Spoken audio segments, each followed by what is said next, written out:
भारतीय संविधान का आर्टिकल 16.2 ये कहता है कि किसी भी भारत के ऐसे नागरिक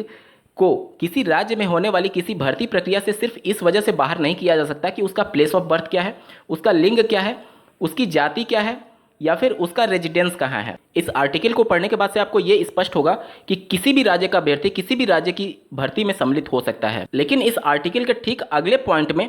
इसको और ज़्यादा डाइल्यूट किया गया है, क्योंकि भारतीय संविधान के आर्टिकल 16 के पॉइंट 3 में ये बात भी मेंशन किया गया है, आप स्क्रीन पर देख पा रहे होंगे, nothing in this article shall prevent Parliament from making any law prescribing in regard to a class or class of employment or appointment to an office under any state for the time being specified in this first schedule or any local or other authority within its territory any requirement as to residence within that state prior to such employment or appointment। यानी कहीं ना कहीं इस बात पर भी mention किया गया है कि किसी पर्टिकुलर राज्य के निवासी होने जैसे कानून भी बनाए जा सकते हैं। बिहार राज्य सरकार ने अभी हाल ही में अध्यापक सेवा नियमावली में संशोधन किया है। 2020 से पहले अध्यापक सेवा नियमावली में ये मेंशन था कि ऐसा अभ्यर्थी जो भारत का नागरिक हो और बिहार राज्य का निवासी हो वो बिहार शिक्षक भर्ती में आवेदन करने के लिए पात्र होगा। लेकिन हाल ही में किए गए संशोधन के बाद से अब ये कर दिया गया है कि भारत का नागरिक और बिहार राज्य के निवासी ही आवेदन करेंगे। ही कहने का मतलब कि अन्य राज्य के अभ्यर्थियों को पूरी तरीके से नकार दिया है बिहार राज्य सरकार ने। अब प्रश्न इसी बात पर उठता है कि क्या राज्य सरकार के पास इस प्रकार का कानून बनाने का अधिकार है? क्या भारतीय संविधान के आर्टिकल 16(2) और आर्टिकल 16(3) बिहार राज्य सरकार के इस नियमावली में किए गए संशोधन का विरोध कर पाएगा? क्या माननीय कोर्ट के आदेश के आधार पर अन्य राज्य के अभ्यर्थी बिहार में होने वाली शिक्षक भर्ती में सम्मिलित हो पाएंगे अथवा नहीं? इनका पूरा एक विश्लेषण करने जा रहे हैं, अंत तक जुड़े रहिएगा। नमस्कार दोस्तों, मेरा नाम है नीरज और आप देख रहे हैं कैरियर बिट यूट्यूब चैनल। अगर आप इस चैनल पर पहली बार विजिट कर रहे हैं तो इसको सब्सक्राइब करते हुए बेल आइकन को प्रेस करना ना भूलें। स्क्रीन पर अभी आप माननीय इलाहाबाद हाईकोर्ट के द्वारा दिनांक 8 मई 2019 को 68,500 सहायक अध्यापकों की भर्ती में दूसरे राज्य के अभ्यर्थियों को नियुक्ति पत्र ना दिए जाने के विरोध में अन्य राज्य के अभ्यर्थियों के द्वारा जो कोर्ट केस किया गया था उसकी ऑर्डर कॉपी देख पा रहे होंगे। इस याचिका नंबर है 4714 ऑफ 2019। आप माननीय इलाहाबाद हाईकोर्ट की ऑफिशियल वेबसाइट पर जाकर के इस कोर्ट ऑर्डर की कॉपी को डाउनलोड कर पाएंगे। इस केस को फाइल किया था श्री सुमित जी ने। मैं फिर से एक बार रिपीट कर दे रहा हूं, केस नंबर है 4714 ऑफ 2019। मामला ये था कि 68,500 सहायक अध्यापकों की भर्ती की जब नोटिफिकेशन जारी किया गया तो उसमें मेंशन ये था कि ऐसे अभ्यर्थी जो भारत के नागरिक हों और आवेदन करने से पहले कम से कम 5 वर्ष में उत्तर प्रदेश का डोमिसाइल रखते हो वहीं अभ्यर्थी आवेदन करने के लिए पात्र होंगे। आप स्क्रीन पर देख पा रहे होंगे, राष्ट्रीयता एवं निवास में ऐसे अभ्यर्थी आवेदन हेतु पात्र होंगे जो भारत के नागरिक हों तथा उत्तर प्रदेश में आवेदन की तिथि के पूर्व निरंतर 5 वर्ष से निवास कर रहे हों। ये पॉइंट मेंशन करने की वजह से ऐसे अभ्यर्थी जो दूसरे राज्य से बिलोंग करते थे वो पूरी तरीके से शिक्षक भर्ती से बाहर हो गए थे। लेकिन जब ये अभ्यर्थी सफल हुए और काउंसलिंग के दौरान उनको बाहर किया गया तब इन्होंने माननीय इलाहाबाद हाईकोर्ट का दरवाजा खटखटाया, जहां पर इनके वकीलों के द्वारा ये दलील दी गई कि भारतीय संविधान के आर्टिकल 16 के पॉइंट 2 में मेंशन किया गया है कि किसी भी राज्य के अभ्यर्थी को सिर्फ इस वजह से कि उसका प्लेस ऑफ बर्थ या फिर उसका रेजिडेंस कहाँ है, उसकी लिंग क्या है, उसका जाति क्या है, इस वजह से किसी राज्य में होने वाली शिक्षक भर्ती प्रक्रिया या फिर किसी भी भर्ती प्रक्रिया से बाहर नहीं किया जा सकता है। लेकिन इस केस में जो रिस्पोंडेंट थे उनके द्वारा ये दलील दी गई कि भारतीय संविधान के आर्टिकल 16 के पॉइंट 3 में ये भी मेंशन किया गया है कि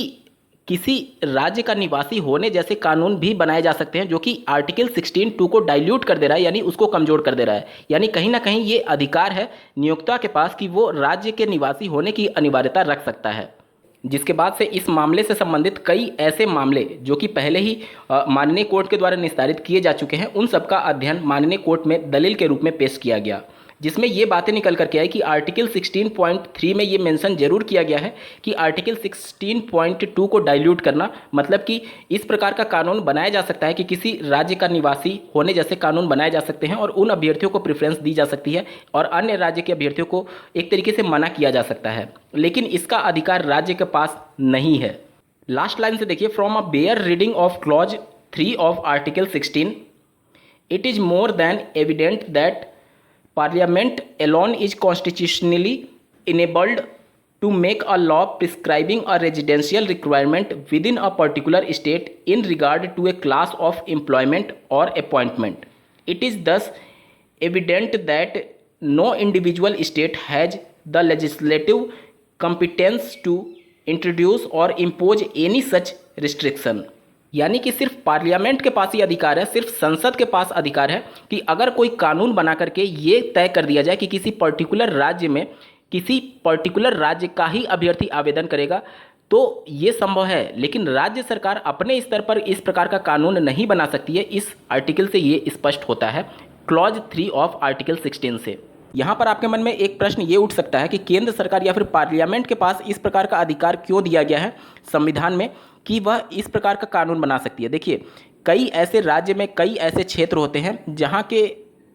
जहाँ का विकास अभी उस हिसाब से नहीं हुआ है, उनको मुख्य धारा में जोड़ने के लिए, जैसे कि मान लीजिए कि झारखंड हो गया या फिर मध्य प्रदेश के ऐसे कुछ इलाके हैं जहाँ पर अभी भी आदिवासी क्षेत्र बहुत पिछड़े हुए हैं। तो वहाँ पर अगर कोई सरकारी वैकेंसी आती है, कोई सरकारी रिक्रूटमेंट प्रोसेस स्टार्ट किया जाता है, तो वहाँ के विकास के लिए स्थानीय लोगों को ही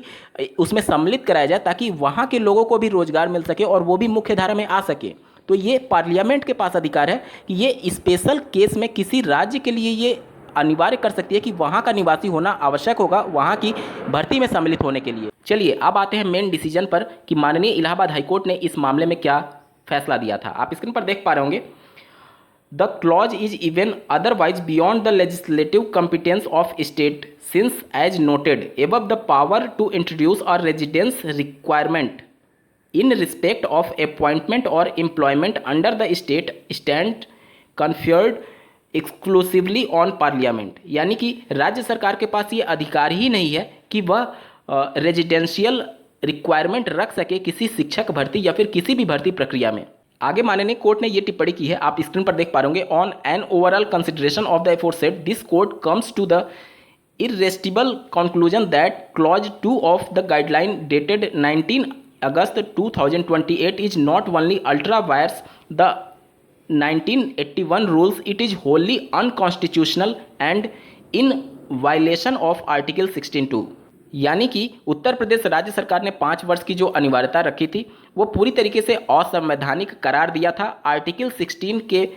क्लॉज 2 को आधार बनाते हुए। यहाँ पर मैं बता दूं कि जो याचिकाकर्ता थे सिर्फ उन्हीं को नहीं बल्कि जो याचिकाकर्ता नहीं थे उनको भी राज्य सरकार को माननीय कोर्ट ने निर्देशित किया कि आप कम से कम 2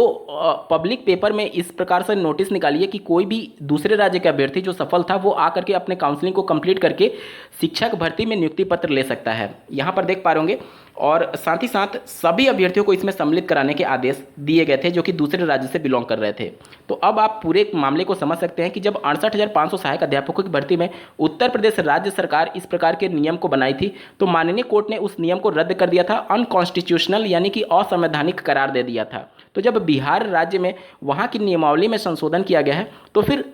वहाँ की जो नियमावली है वो संविधान से ऊपर नहीं है। संविधान में जब इस बात का प्रावधान किया गया है कि किसी भी राज्य के अभ्यर्थी को सिर्फ इस वजह से आप